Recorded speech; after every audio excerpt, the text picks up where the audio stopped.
Alright, what's up guys, Game Fiend about Game 10. I'm back giving you another Drama Script Saturday, and on this Drama Script Saturday I'm just going to give you my preview on what I think is going to happen at the SmackDown pay-per-view No Mercy, which is tomorrow. So let's hop right into it. So far there's 1, 2, 3, 4, 5, 6 matches. And let me check real quick to see if there's any more, because that was on the 28th. But so far there's 6 matches that are listed, and I'm going to start off with Nikki Bella versus Carmella. I don't know. It's gonna be one of those matches. It's not gonna be like, one of those great matches, but it's one of those matches where is WWE going to try to put Carmella over as a legitimate heel by beating Nikki Bella as she's trying to be a legitimate face, or are they going to have Nikki Bella push Nikki Bella back to her, Nikki getting back to SmackDown Women's title potential? I'm the type of person that's in with the old. In with the new, out with the old, because Nikki can take a loss. I mean, she's a Divas champion. I think the second longest reigning Divas champion, if I'm not mistaken. Either the longest or the second. I'm not sure where Charlotte stands, but yeah.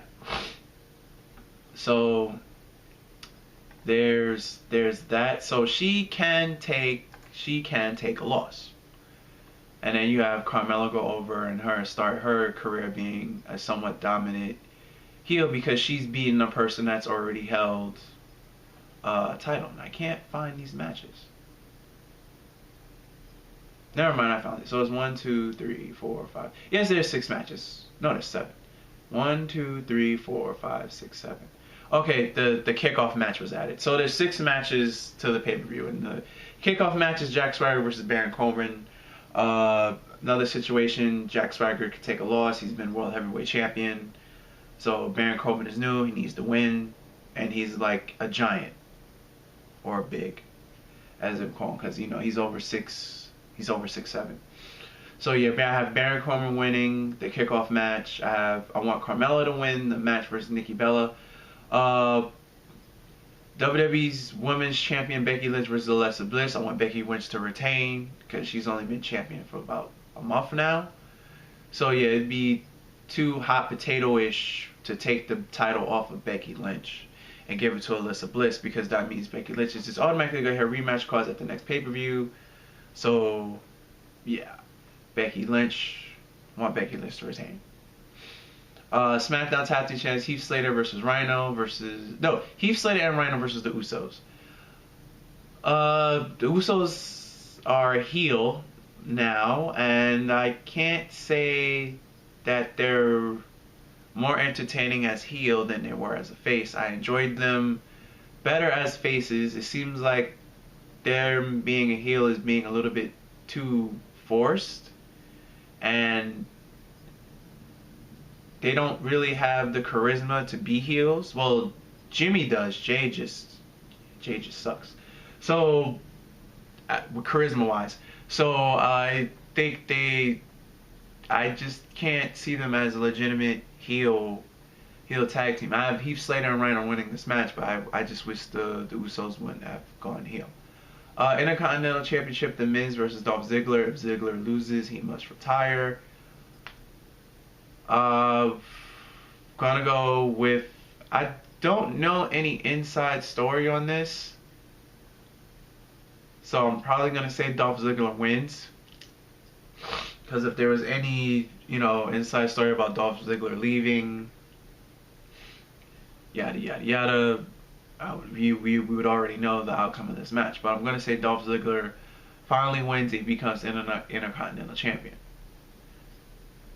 And then we have the match I'm looking forward to the most is Randy Orton versus Bray Wyatt. Bray Wyatt needs to win, because they always build Bray Wyatt up and he always loses to fucking people that he on pay-per-views, and it messes up his character every single time. They need Bray Wyatt to beat people on pay-per-views. How can I be afraid of someone that keeps freaking losing? It's just that simple. You think the Undertaker's gimmick would have gone on for over 20 years if he kept losing? No, it wouldn't have.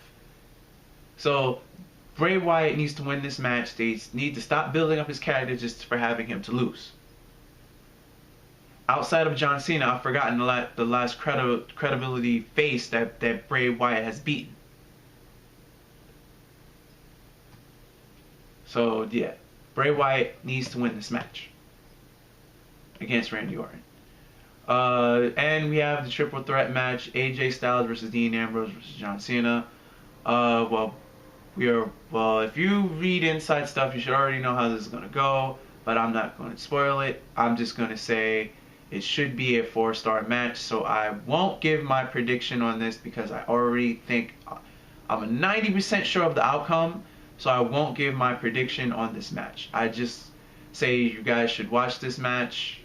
It should be entertaining. I don't know the finish, but I think I know the winner. I'm not gonna give my prediction because it may spoil it.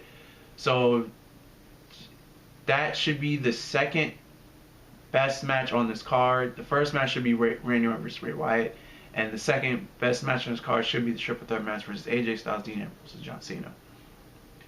And non-scripted news, Big Show explained why he isn't being used on weekly WWE programming. He says that they're building Baron Corbin, Big Cass, and Braun Strowman, and he's saying hopefully to give Eric Rowan a chance. And he says he has a big promo with Shaq coming up for this year's WrestleMania. And it's also to be known that Big Show and Mark Henry are transitioning into new roles, which is into WWE, such as ambassadors and probably producers. So they're transitioning into more backstage work instead of in-ring work, because WWE honestly doesn't need it. There's too much new talent anyway. So yeah, and plus I don't think their bodies could take anymore. They're both in their mid-40s. Both Mark Henry and Big Show. They've both been doing this plus 20 years also. So that's that. But that's going to wrap this up for this week's Drama Scripted Saturday. Remember, there's a Drama Scripted Saturday every Saturday. If you like what you have witnessed, please remember to rate, comment, and subscribe. And until next Saturday, later, and peace.